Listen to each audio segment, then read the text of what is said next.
ओ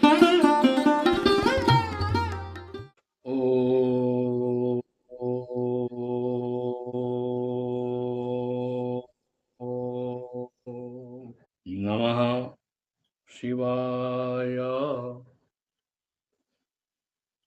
ॐ कर्पूरगौरं करुणावतारं संसारसारं भुजगेन्द्रहारं सदा वसन्तं हृदयारविन्दे भवं भवानी सहितं नमामि।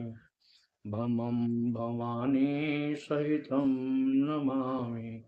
कामख्यां कामदां श्यामां कामरूपां मनोरमाम् ईश्वरीं त्वामहं वन्दे दुर्गा दुर्गतिनाशिनीं।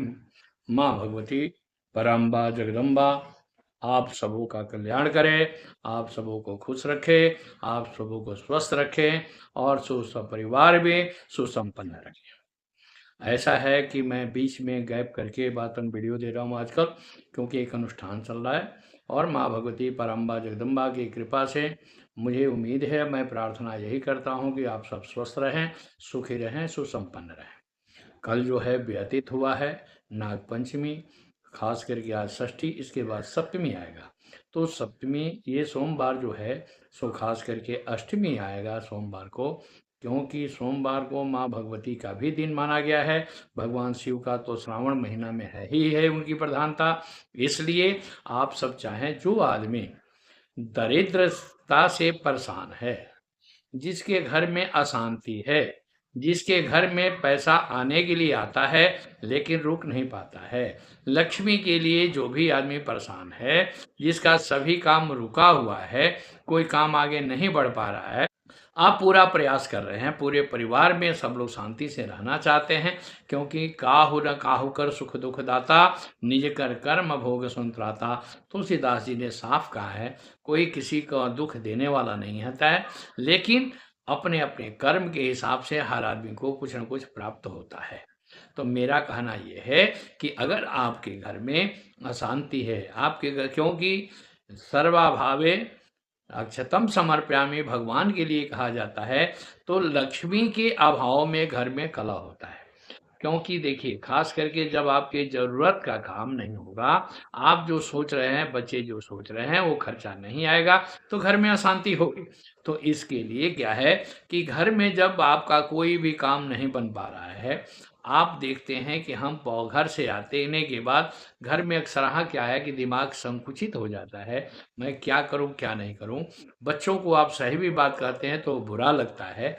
इस सबों के लिए खास करके आपको बात ये देखिए कि खास करके कम से कम अष्टमी के दिन से, अब एक और चीज है इसके बाद, दरिद्र दहन स्तोत्र का अगर आप पाठ करते हैं तो भगवान शिव जी की कृपा आपके परिवार में बहुत सुसंपन्न रहता है। क्योंकि अक्सर देखिएगा कि आपके घर में आप नहीं चाहते हैं, लेकिन तो भी कहीं ना कहीं कोई दिक्कत हो जाती है। आप नहीं चाहते हैं तो भी कोई बात, जिसको भी अच्छा कहते हैं उसको बुरा लगता है। तो उसके लिए भगवान शिव, क्योंकि देखिए मैं आगे भी कह चुका हूं कि यह 85 पैसा जो है सो प्रॉपर्टी का काम भगवान शिव करते हैं।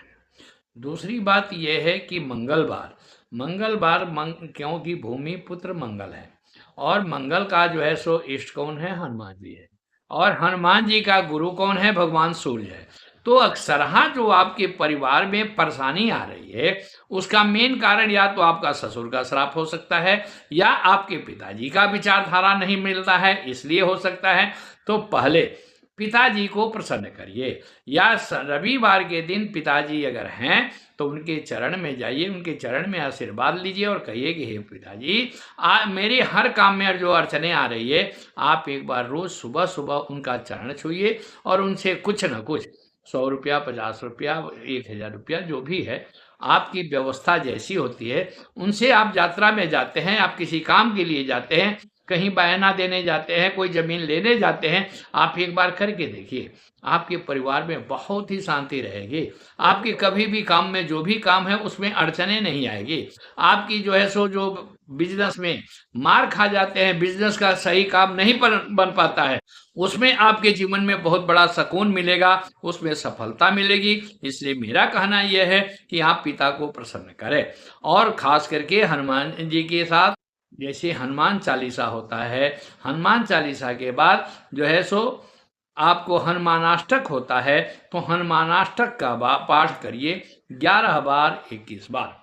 क्योंकि देखिए श्रावण में भगवान राम का आराधना हनुमान जी करते हैं, 11वां रुद्र हनुमान जी है, और हनुमान जी का भगवान श्री राम का को जपते हैं भगवान शिव।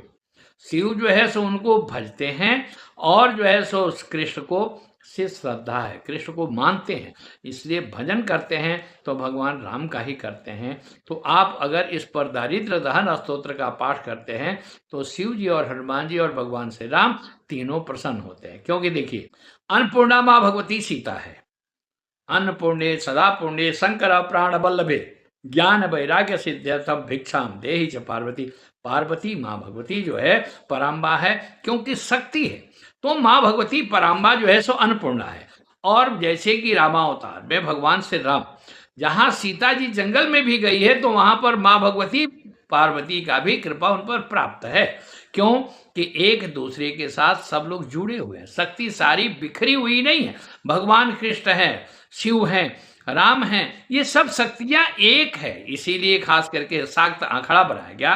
शक्ति का जो पूजा करता है वही शक्ति की प्रधानता है। तो शक्ति का जब तक पूजा नहीं होगा, शक्ति की जब तक व्यवस्था नहीं होगी, तब तक आपके यहाँ कुछ नहीं है। इसलिए भगवान शिव का दारिद्र दहन स्तोत्र पाठ करें। जिसके घर में अगर बहुत से परिवार ऐसा है कि सब कुछ होने के बावजूद भी पैसा आता है, चाहे वो पति के जो है सो कुबार की वजह से हो या परिवार में अशांति की वजह से हो, सारा कुछ होने के बावजूद भी समय का भोजन नहीं आता है, भोजन भी आपकी व्यवस्था में जो है सो कहीं ना कहीं उथल पुथल हो जाता है, तो आप अन्नपूर्णा का पाठ करें।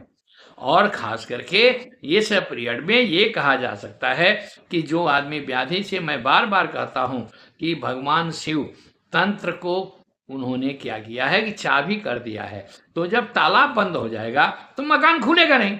कभी भी आप देखेंगे कि मकान जब ताला बंद हो जाता है तो मकान खुलता नहीं है। तो भगवान शिव जितने भी तंत्र का है, तो तंत्र को उन्होंने क्या किया, किलित कर दिया। इसीलिए खास करके यह एक बहुत बड़ा समय है, इस अष्टमी से लेकर के और भाद्रपद के शुक्ल अष्टमी तक जो प्रक्रियाएं चलती है वो 1 महीना का चलता है। और वो खास करके उस शुक्ल के अष्टमी से आश्विन के कृष्ण पक्ष के अष्टमी तक जो है सो खास करके यूपी बिहार में ज्योति पुत्रिका का व्रत होता है। उस दिन तक 16 दिन का जो लक्ष्मी का प्रयोग होता है। तो जिसको लक्ष्मी का अभाव है, अगर पैसा आता नहीं है और आता है तो रुकता नहीं है, इसके लिए बहुत बढ़िया अवसर आता है। आप दारिद्र दहन स्तोत्र का पाठ करें नित्य प्रति, क्योंकि यही पाठ करेंगे तो आगे लक्ष्मी का काम होगा। आपका कोई भी काम रुका है, भगवती का स्तुति करिए, या साथ में लक्ष्मी का जो है आप लक्ष्मी सूक्त है, श्री सूक्त है, ये पाठ करें। लेकिन अगर लक्ष्मी हृदय का प्रयोग करवाना हो तो उसमें बिना गुरु का, बिना जानकार का, बिना आचार्य का नहीं होना चाहिए। कारण यह है कि हर आदमी ऐसे, आजकल तो सब लोग कह देते हैं कि कितना हो बड़ा यज्ञ करना है तो मैं यज्ञ करवा दूंगा। लेकिन एक चीज जान जाइए कि वशिष्ठ जी बहुत बड़े तपस्वी, लेकिन भगवान राम का के लिए जब राजा दशरथ को पुत्रेष्टि यज्ञ करवाना पड़ा तो उन्होंने कहा कि नहीं, मैं नहीं करूंगा, क्योंकि श्रृंगी ऋषि ही करेंगे। तो आजकल ये है कि सब आदमी कहते हैं, लेकिन एक चीज जान जाइए कि सर्वे सर्वम न जानाति, सब लोग सब कुछ नहीं जानते हैं। आप जो है सो इस प्रक्रिया को करें भगवान शिव के लिए। अगर आपको ये भी बताया गया है कि आप नित्य प्रति जाकर के एक गड़वी जो है सो जल उन पर गिराइए, 3 ठो बेलपत्र दे दीजिए, 3 फूल दे दीजिए। अगर अकोड़ा का, आकवन का जो है सो फूल मिलता है, आप 11 फूल चढ़ा दीजिए, 11 चावल चढ़ा दीजिए, भगवान शिव आपका स्वीकार कर लेंगे। आपके परिवार में सभी प्रकार के सुख और शांति समृद्धि मिलने लगती है। आप उस पर जो है सो अक्सर प्रयास करें और भगवान शिव का अस्त देखिए। स्तुति करना, पूजा करना, पाठ करना अनिवार्य है, दान करना अनिवार्य है, लेकिन भगवान कहते हैं, परमात्मा कहते हैं कि तुम मेरा चिंतन करो, मैं तुम्हारा चिंता खुद ले लूंगा, लेकिन जब आप चिंता करेंगे तो चिता दे दूंगा। इसलिए आप सांसारिक सुख में के लिए चाहिए तो भगवान शिव, माँ भगवती परम्बा का स्तुति जरूर करें। इसी से आपके परिवार का कल्याण होना है, आपको सभी प्रकार के सुख और सुविधा मिलना है, आपको माँ भगवती की आप सबों पर कृपा बनी रहे। और किसी प्रकार का खास करके अगर जो परेशानी है, आप हमें संपर्क करें, हम आपके लिए उपाय बताएंगे। क्योंकि देखिए अक्सर क्या है कि लोग हमें फ़ोन करते हैं कि महाराज मेरा फ्रेंडशिप था, या पत्नी हमारी जो है सो ये है। तो देखिए खास करके आकर्षण, वशीकरण और सम्मोहन, ये 3 खटकर्म है। खटकर्म जो होता है 6 कर्म होता है। 6 कर्म में क्या है कि आकर्षण, वशीकरण, सम्मोहन, उच्चाटन, मारण और स्तंभन।